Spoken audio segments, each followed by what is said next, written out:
ایک تو یہ ہے کہ آپ لوگوں سے معافی لے، معافی مانگے. ہمارے ہاں نا معافی کا مزاج قبول کریں، جب کوئی بندہ معافی طلب کرے تو معافی. ہمارے ہاں معافی مانگنے کا رواج میں آپ یقین کریں سرے سے ہے ہی نہیں، بلکہ الٹا لوگ چڑھائی کر جاتے ہیں، کہتے ہیں اوہو تم نے معافی مانگ لی ہے تو معاملہ ہی ختم ہو گیا. اور جو آدمی، میں بڑے زمانے سے کہہ رہا ہوں کہ میرے ملک میں ایک رواج بنتا جا رہا ہے، جس کی زبان جتنی زیادہ سخت ہوتی ہے اس کا عروج اتنا زیادہ ہوتا ہے. جو تھوڑا سا شرافت کا مظاہرہ کرے لوگ اسے بزدل سمجھ لیتے ہیں. عزیز بھائیوں، اپنی زندگی میں معافی مانگنے کا مزاج بنائیں.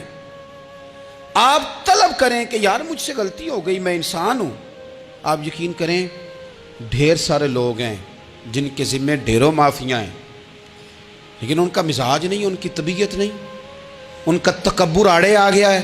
اور میرے نبی پاک صلی اللہ تعالیٰ علیہ وآلہ وسلم نے فرمایا تھا یہیں بدلہ دے دو کسی کا دینا ہے تو، یہیں معافی لے لو یہیں. ورنہ فرمایا یاد رکھنا قیامت کے دن تو اس طرح ہوگا کہ اگر سینگ والی بکری نے بغیر سینگ والی بکری کو مارا ہوگا اسے بھی قیامت میں بدلہ دینا پڑے گا. یہیں معافی تلافی لے لو یہیں. تو ہمارے ہاں مزاج نہیں، مزاج بنائیں نا آپ، معافی کا مزاج بنائیں. رسمی ویسے معافیاں مانگتے ہیں، حج پہ جا رہا ہوں بھائی اگر کوئی ہو گئی تو معاف کر دینا، یہ تو رسم ہے، تو بڑی دنیا ادا کرتی. آپ کو پتہ ہے کہاں آپ کو معافی لینی ہے. تو جہاں جہاں اس طرح کے معاملات ہیں وہاں آپ کلیئر کریں. صحیح بخاری میں حدیث ہے حضرت ابو ذر غفاری سے، جب کسی نے کہا کہ آپ نے اسی طرح کے کپڑے خود پہنے ہیں جس طرح کہ آپ کے غلام نے پہنے، یہ کیا معاملہ ہے؟ تو فرمانے لگے، اعلانیہ خود بتانے لگے، فرمانے لگے مجھ سے ایک دفعہ غلطی ہو گئی تھی، میں نے ایک غلام کو جھڑک دیا تھا تو نبی پاک نے مجھے تنبیہ فرمائی، تو میں نے اس غلام سے معافی بھی مانگی، اور اس دن سے لے کر آج تک میں جس طرح کا خود لباس پہنتا ہوں اسی طرح کا اپنے غلام کو پہناتا ہوں. تو وہ خود بیان کر رہے ہیں، وہ لوگ اظہار کر رہے ہیں کہ ہم نے یہاں نبی پاک علیہ الصلوۃ والسلام کے تنبیہ کرنے پر ہم نے اپنے غلام سے، خادم سے یا کسی غلام سے معافی مانگی. تو معافی مانگنے سے بندے کا قد کبھی چھوٹا ہوتا ہے؟ میرے نبی پاک علیہ السلام نے فرمایا جو معافی مانگ لے اللہ تو اس کی عزت میں اضافہ کر دیا کرتا ہے. تو اس لیے ایک تو جہاں یہ معاملہ ہے وہاں، اور دوسری جو آیت میں نے تلاوت کی اس میں اللہ کہتا ہے کہ غصہ پی بھی جاؤ، معافی مانگو بھی اور معاف کر بھی دو. والکاظمین الغیظ والعافین عن الناس، فرمایا وہ لوگ جو غصہ پی جاتے ہیں اور لوگوں سے درگزر کرتے ہیں، لوگوں سے درگزر کرتے ہیں. واللہ یحب المحسنین، اللہ ان احسان کرنے والوں سے محبت فرماتا ہے، ان سے اللہ پیار کرتا ہے. تو رب فرماتا ہے جو غصہ پی جاتے ہیں والعافین عن الناس، اور لوگوں سے درگزر کرتے ہیں، ایک تو معافی مانگے اور دوسرا معاف کر بھی دیں. اگر دل میں کوئی بات ہو تو معاف، ہر روز لوگوں کو معاف کر کے سویا کریں. پہلے تو اس طرح کا کوئی کام ہی نہ کریں. ایک شخص نے جملہ کہا تھا، لکھا تھا، کمال لکھا تھا، اس نے کہا تھا کبھی ایسا کوئی کام نہ کرنا کہ کوئی تمہاری وجہ سے جا کے رب کے سامنے رونا شروع کر دے. ایسا کوئی کام نہ کرنا کہ کوئی بندہ تمہاری شکایتیں اللہ رسول کو لگائے. اس طرح کا کبھی کام نہ کرنا کہ وہ تڑپ اٹھے اور کہے اب تمہارا شکوہ میں نے وہیں کرنا ہے. کچھ لوگوں کی شکایتیں کرنی پڑتی ہیں، اللہ رسول کی بارگاہ میں بھی، اپنے مشائخ کی بارگاہ میں کر دیتے ہیں. بعض اوقات انسان وہ بے بسی کے عالم میں کرے یا بہت زیادہ تکلیف اسے سہنی پڑے تو تب کرے، ہو جاتا ہے. تو ایک تو ایسا کریں نا، اور کوشش کریں لوگوں کو معاف کر دیں، اپنے دل سے چیزیں نکال دیں. دو لوگ بیٹھے تھے نا حرم مکہ میں، ایک صاحب کہہ رہے تھے کہ میرے اوپر وہ بدر میں جو قتل ہو گئے کفار ان کا ذکر چل رہا تھا، تو دونوں گفتگو کر رہے تھے بدر میں ہمارے اتنے لوگ مسلمانوں نے مار دیے. تو ایک ان میں کہنے لگے کہ اگر میرے اوپر قرض نہ ہوتا اور میرے چھوٹے چھوٹے بچے نہ ہوتے تو میں تو تلوار لے کے جاتا اور مدینہ شریف جا کے معاذ اللہ بدلہ لے آتا. دوسرا کہنے لگا میں دیتا ہوں نا تیرے بچوں کا خرچہ بھی اور میں تیرا قرضہ بھی اتارتا ہوں، تو جا. اس نے کہا پکی بات ہے؟ کہا ہاں، قرضہ بھی میں اتار دوں گا، تیرے بچوں کا خرچ بھی اٹھاؤں گا، تو جا. اس نے خنجر تیار کیا، تلوار تیار کی، گھوڑے پہ بیٹھا، گلے میں وہ تلوار اس نے اپنے ڈالی اور مدینہ شریف آ گیا. اتفاق کی بات یہ کہ ملاقات حضرت عمر سے ہوئی. جناب عمر کہنے لگے مجھے تیری نیت ٹھیک نہیں لگتی. پکڑا کدھر آئے ہو؟ کہنے لگا میں تو بدر کے قیدیوں کے بارے میں بات کرنے آیا. فرمایا تلوار لے کے؟